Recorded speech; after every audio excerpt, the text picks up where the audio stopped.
Hello friends, என்னோட ஸ்டைலில் சொரக்காய் கூட்டுக்கறி எப்படி பண்ணுறதுன்னு இந்த வீடியோவில் பார்க்கலாம். எண்ணெய் ஊற்றி அது நல்லா சூடானதுக்கப்புறமா கடுகு உளுத்தப்பருப்பு போட்டு அது நல்லா பொரிய விடுங்க. அது பொரிஞ்சதுக்கப்புறமா 2 பச்சை மிளகா, அரை வரமிளகா, 15 பல் பூண்டு, கொஞ்சமாக உப்பு, கொஞ்சம் கருவேப்பிலை சேர்த்து லேசாக அந்த எண்ணெயில் வந்து வதக்கி எடுத்துக்கோங்க. இப்போ 2 மீடியம் சைஸ் வெங்காயம் கட் பண்ணி சேர்த்துக்கோங்க. சின்ன வெங்காயம் இருந்ததுன்னா ஒரு 7 வெங்காயம் சேர்த்துக்கோங்க. ரொம்பவே டேஸ்ட்டாக இருக்கும். இப்போ என்கிட்ட பெரிய வெங்காயம் தான் இருந்தது, அதனால் நான் எதுவும் சேர்த்துருக்கேன்.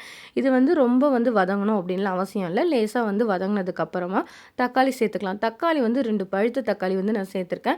இது வந்து பழுத்த தக்காளியாக பார்த்து சேருங்க. அப்போ தான் வந்து இந்த சொரக்காய் கூட்டுக்கு வந்து ஒரு நல்ல டேஸ்ட் கொடுக்கும். இதை வந்து நீங்கள் மெலிசாக கட் பண்ணணும் அப்படிலாம் அவசியமே இல்லை. நான் 4ஆக போட்டு இதில் போட்டிருக்கேன்.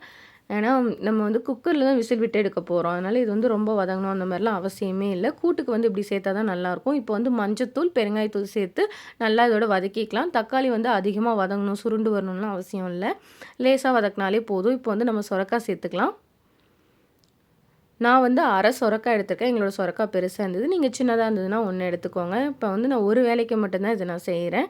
நீங்கள் இதை வச்சிருந்து கூட சாப்பிட்லாம். இது வந்து தோசைக்கும் நல்லாயிருக்கும், சாப்பாட்டுக்கும் நல்லாயிருக்கும். இதுக்கு வந்து மசாலா அரைச்சிக்கலாம். தேங்காய், முந்திரி, 1 ஸ்பூன் வந்து கடலைப்பருப்பு சேர்த்துக்கோங்க, சோம்பு சேர்த்துக்கோங்க. அதில் வந்து பிரியாணி மசாலா சேர்த்துக்கோங்க. பட்டை, கிராம்பு, பிரிஞ்சி இலை இதெல்லாம் சேர்த்துட்டு நீங்கள் அதை நல்லா ஒரு பேஸ்ட்டாக அரைச்சி எடுத்துக்கோங்க. இதில் வந்து இப்போ நம்ம வதக்கி வச்சுருக்கோம்ல, 1 டீஸ்பூன் அளவுக்கு வந்து மல்லித்தூள் சேர்த்துக்கிறேன். அப்புறம் 2 ஸ்பூன் அளவுக்கு கரம் மசாலா இது வந்து சேர்த்துக்கோங்க. இதுதான் வந்து கூட்டுக்கறிக்கு வந்து டேஸ்ட்டு கொடுக்கும் நல்லாவே. இது வந்து பச்சை வாசனை போகிற அளவுக்கு நல்லா வந்து இப்படி அப்படி நல்லா பெரட்டி விடுங்க. லோ ஃப்ளேம்லேயே வச்சு பெரட்டி விடுங்க நல்லாவே. இந்த வந்து காயும் வந்து எண்ணெயில் நல்லாவே வதங்கட்டும். இப்போ நம்ம அரைச்சி வச்ச பேஸ்ட் வந்து இது கூட சேர்த்துக்கலாம். ரொம்ப வந்து தண்ணி ஊற்றி அரைச்சிடாதீங்க. அது வந்து கூட்டுக்கு தேவையான அளவுக்கு மட்டும் கொஞ்சம் வந்து தண்ணி ஊற்றி அரைங்க. ரொம்ப தண்ணி ஊற்றிட்டிங்கன்னா அது மாதிரி தண்ணியான மாதிரி ஆகிடும். இது வந்து ஒரு கிரேவி பக்குவத்தில் வர மாதிரி நீங்கள் தேங்காய் அரைச்சி சேர்த்துக்கோங்க. இப்போ வந்து மிக்ஸி ஜார் கழுவி கொஞ்சம் வந்து சேர்த்துக்கலாம். இதில் முந்திரி சேர்த்துருக்கிறதுக்காக கொஞ்சம் கெட்டியாகும், டேஸ்ட்டும் நல்லாயிருக்கும். இப்போ இதை வந்து நல்லா கலந்து விட்டுக்கலாம். இதை வந்து நல்லா கலந்து விட்டுக்கோங்க.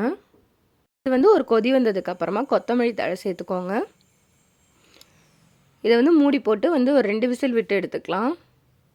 விசில் இறங்கினதும் ஓப்பன் பண்ணி பார்த்துங்க. நல்லா வந்து கிளறி விட்டுக்கோங்க.